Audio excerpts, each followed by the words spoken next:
There are many definitions of freedom in this generation today. Jesus said, "You shall know the truth, and the truth shall make you free." But what is freedom?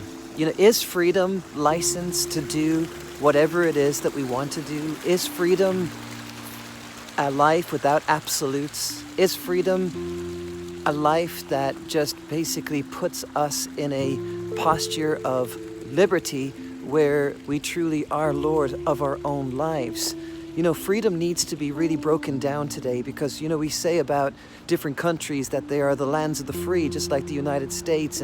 But what does that freedom exactly mean? Is that a life without boundaries? Is that a life without perimeters? Is that a life without any type of structure? What is freedom? Sometimes we can really think and misunderstand what freedom truly is. Jesus Christ did not come to bring a freedom that includes no structure, no rules, no morals, no absolutes. The freedom that Jesus Christ came to bring was actually his lordship over believers' lives.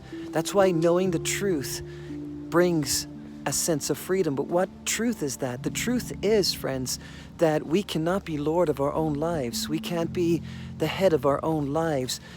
That's the whole purpose why we need to be saved, because we can't do this without God. We are in dire need of Jesus Christ's lordship over our lives. So it's a paradox. In order for us to be free, we need to be under the lordship of Jesus Christ. We need to be under the guidance of Jesus Christ. True freedom is when a man or a woman raises their hands in complete surrender and makes Jesus Christ Lord of their lives. Now, I know that doesn't sound like freedom, but that's the most freest life anyone can have. We can see here in America that there are so many freedoms. Freedoms to live whatever way you want to live, freedom to do whatever it is that you want to do, as long as it doesn't hurt anybody else. We have all of these freedoms, but are we truly free? As a society, are we truly free? No, we see addictions, we see brokenness, we see broken lives because of the consequences of this world.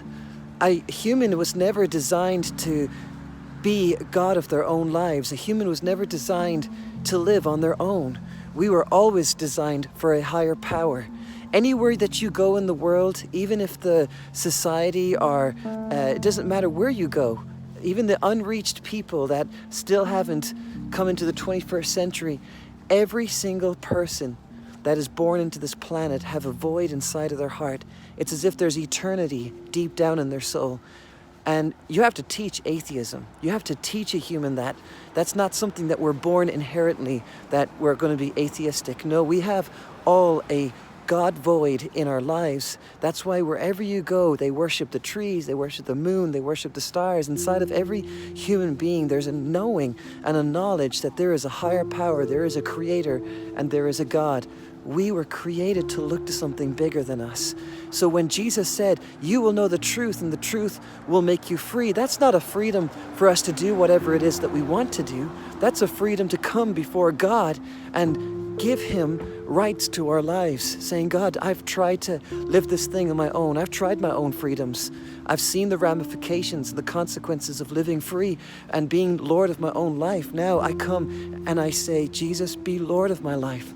Be the one that directs me. Be the one that guides me. Be the one that leads me." That's the type of freedom, my friends, that this society and every other human society needs, is the freedom that Jesus Christ came to bring. Freedom is not found in just doing whatever we want. Freedom is coming under the lordship of Jesus Christ. And the Holy Spirit can do that, because where the Spirit of God is, there is liberty. What liberty does the Holy Spirit give to us? Well, it's not the liberty that we can just have license and gratify our flesh and do whatever it is that we want to do. No, that liberty is to have the power of the Holy Spirit living through our lives, doing through us what we can never do ourselves. When it comes to evangelism, my friends, we don't evangelize because we are just free to evangelize. We don't evangelize because people need to be evangelized. We evangelize because under the lordship of Jesus, we're doing what he has told us to do. He's leading us, He's guiding us. We don't want to do anything independently of the leading of God in our lives. We don't want to do anything for the glory of God by ourselves, because at the end of the day, friends, anything that we do by ourselves probably is most likely for ourselves. If we were really to get down deep into the motivation behind why we're doing what we are doing, God's not interested in what we do for Him. What God is interested in is why we do it. And so to get to the why behind the what we are doing, we got to include God in as Lord over every facet of our life, allowing Jesus Christ to truly work the freedom that He won for us at the cross, which is a freedom to walk under His lordship, to walk under His guidance, to walk under His leadership. And from that place of surrender and submission to God, He directs us, He leads us, He guides us. He does the most incredible things through our lives. So when we go and preach freedom and tell people that they can be free in Jesus, we got to break down what freedom really is. Freedom is allowing the person of Jesus coming into our lives, becoming Lord of our lives, and living through us what only He can do in us. It's not just this boundaryless liberty of license and excusing ourselves to do whatever it is that we want to do. That's humanism. And humanism has crept its way into the presentation of the gospel. Humanism has crept its way into the definitions of freedom for in every facet of our life. And humanism basically teaches people that we're here to satisfy and please ourselves. And that's what we're here for. And so just follow anything that satisfies you. Follow anything that gratifies you. And the thing about Jesus is He's saying to you, no, we're not here for our own gratification. We're here for the glory of God. We're here to live this life out for His honor and for His namesake. We kind of have to have approach to Jesus like this. We have to say to Jesus, you know, Jesus, I want to serve you. I want to follow you. I want to live after you. And even if there's no heaven at the end of it, you're still worthy to be served because of what you did for me on that cross. Now that's a very hard thing to be able to say with conviction in our heart. But let me tell you something. Don't be in Jesus for what you can get out of Jesus. Jesus already gave His own life, His blood, He died upon that cross for you and for me. What more can God truly give to us outside of giving His only begotten Son for us? So when it comes to our relationship with Jesus, don't just be looking for the end goal of heaven. Don't just be looking for, the signs and the wonders and the miracles. All those things are good, but don't let them become sidetracks to what God is really after from us, is a freedom to be in relationship with Him. It's a freedom to come under the lordship of Jesus Christ. So we are no longer making decisions for ourselves. Now Jesus Christ is on the throne of our heart, and every decision that needs to be made is being funneled through His will, His word, and what He has for our lives. Be encouraged today.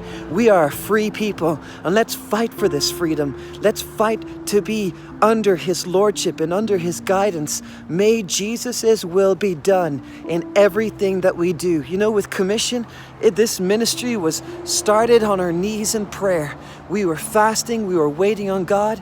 God opened up all of the doors for this ministry to function as it is to this very day. And I'm telling you, thank you so much for everyone that's come alongside Commission, prayed with us, supplied finances so that we could get to where we're at, even to this very day. We could not be where we're at today if it was not for God and if it was not for the church that have supplied our needs. So thank you all very, very much. And please consider for 2019 supporting Commission financially. Whether that's $10 a month or $20 a month, we've made it really easy. You just go on our website.